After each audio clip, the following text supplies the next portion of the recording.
Welcome to Six's Overdrive 45 RPM edition, which means we'll be talking about vinyl and audio, all things audio, instead of talking about motorcycles and pellet smokers today. So, if that's what you're into, let's get it going.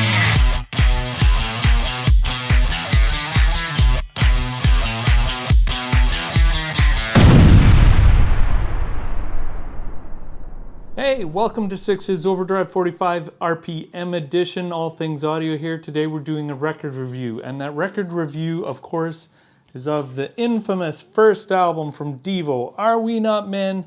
We are Devo. Every man, woman, and mutant on this planet shall know the truth about de-evolution. I'm going to break it down into 4 different categories for you today. We're going to talk about the history of the band and the album.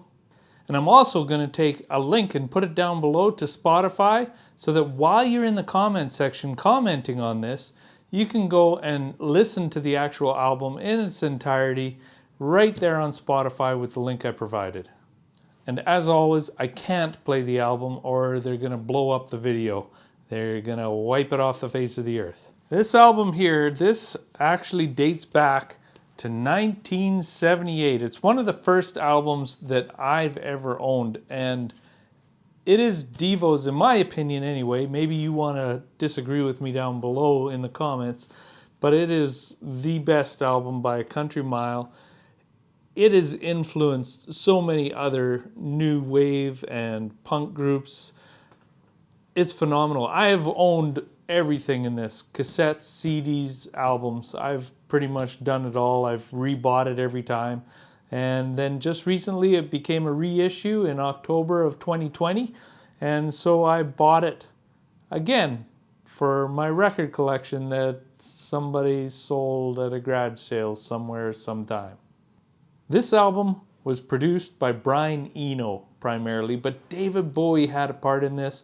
He thought that this band was the future of new wave and punk, and he even proclaimed that at some of his shows, saying that he was doing the album. So he came on board a little bit late into the process, but he actually produced a lot of this album as well and worked on a lot of these tracks. So Brian Eno and Devo, they had some artistic differences because Devo was actually a philosophy before it was music. Devo, of course, stands for de-evolution, and it's about humans becoming dumber as the technology rises and just relying on instant things. They won't look into anything. They just click on whatever they see.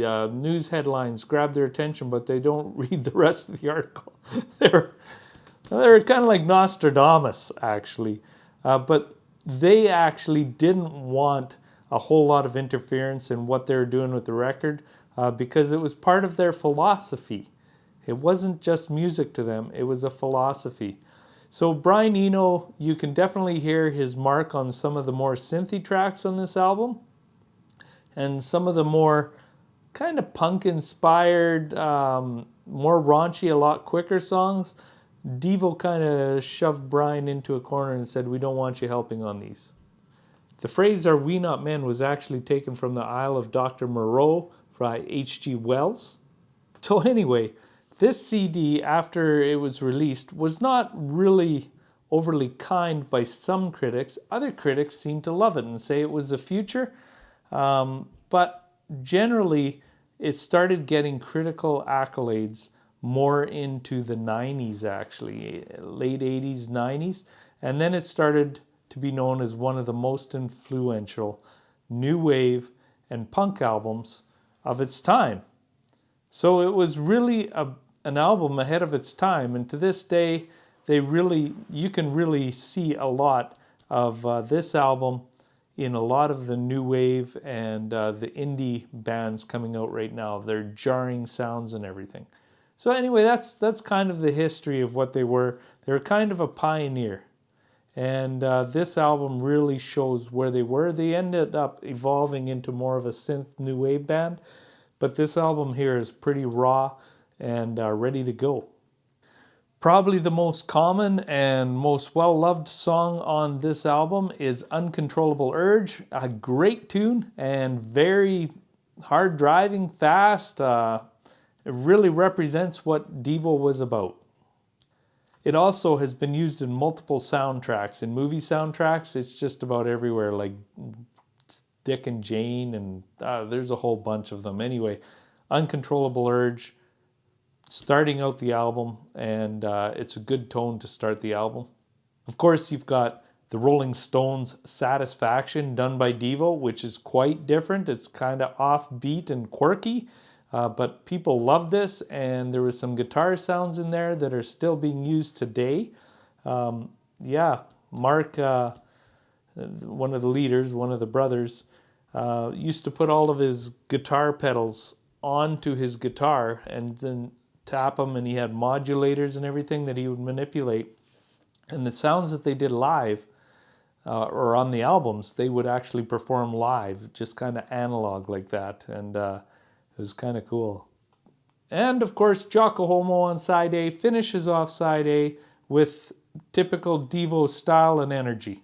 Too Much Paranoia on side B was a great one that coined the phrase, hold the pickles, hold the lettuce, special orders don't upset us, all that we ask is you let us serve it your way. Yes, Too Much Paranoia. That was a great song. As well, we had on that one Gut Feeling, which is pretty much a punk homage. It gets really cooking by the end of the song, and they just go to town, so to speak. And then, although the rest of the tracks, not Dogs, were more of the ones produced by Brian Eno. And you'll see a lot more heavy synth influence on that, and a little bit more quirky, more like that new wave Devo robot type music. And that's where Brian Eno was taking them. And then the future albums kind of continue on that way with their big song Whip It. I didn't actually buy this album originally when I was a kid until I had heard Whip It. So it came out in 78, and by the time I bought it, I think I was 14 years of age. So the cover of their debut album is kind of cool. It's got this whole golf ball thing, and you'll see later inside that this is the golf ball white edition. So the vinyl is actually white. The front of the cover is Juan Chichi Rodriguez, which was a famous golfer at the time, and they found this picture of him, and it was on a golf bag strap, and they wanted to use it. Of course, he was too famous, so they had to actually change it a bit. So they saw this picture that it was a morph of all these presidents. I think I have 4 presidents of the United States in it.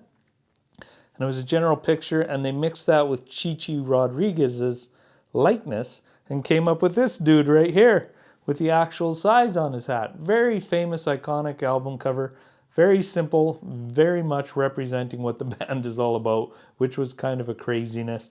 I don't know if it gives their philosophy here of de-evolution anywhere, but it's a pretty cool album cover nonetheless. Very unique.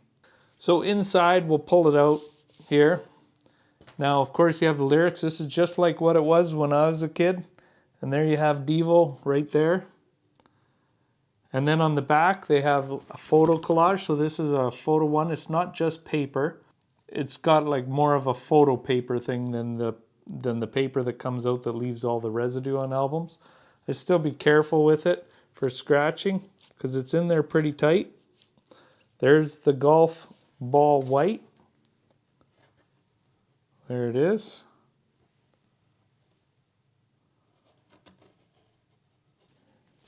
All right, now that we got that out of the way, cool album, nice white vinyl. Let's get into the sound quality on the album. Well, first of all, this is not an audiophile's dream. It was 1978, and the tracks are laid down fairly thin. But there's still a lot to hear. There's stuff to catch in the audio. It's not bad like the punk bands of the time. It's on par with all the new wave bands that were coming out. And it's pretty decent quality, but it's not audiophile quality by any means. Maybe if they put out a limited edition kind of 45 RPM, you'd get more of a cut and more of a separation.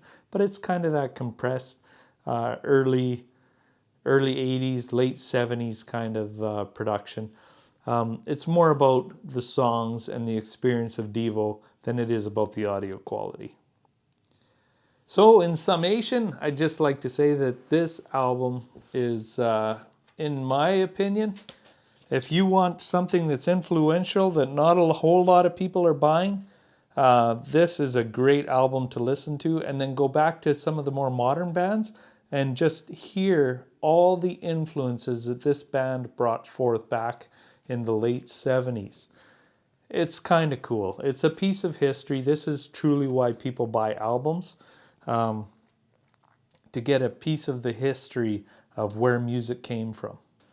So in short, I encourage you to listen to this album. It's truly an influential, especially when it comes to independent bands and alternative bands. You're going to hear a lot of the sounds, a lot of the trying to unsettle the listener, screaming and weird pitched instruments and stuff like that. They influence so many of the new indie bands. You have to have this album. It's a piece of history, and it shows where music came from, because you will recognize a lot of the sounds in future bands that are popular today. So I encourage you to listen to this album with the Spotify link that I provided down in the description, and then leave a comment. Tell me what you think of this album, or if you're going to buy it, or if you're not going to buy it. Just let me know down below and tell me your reasons why. I love to get discussions going about these albums. Maybe what you thought was an influential band in the new wave punk scene that I can listen to and maybe put back on this channel here later on. So, thanks for sticking around for another record review here on Sixes Overdrive 45 RPM edition. I encourage you to share, like, comment, and subscribe. This is Sixes Overdrive, and I'm out of here. Bye-bye.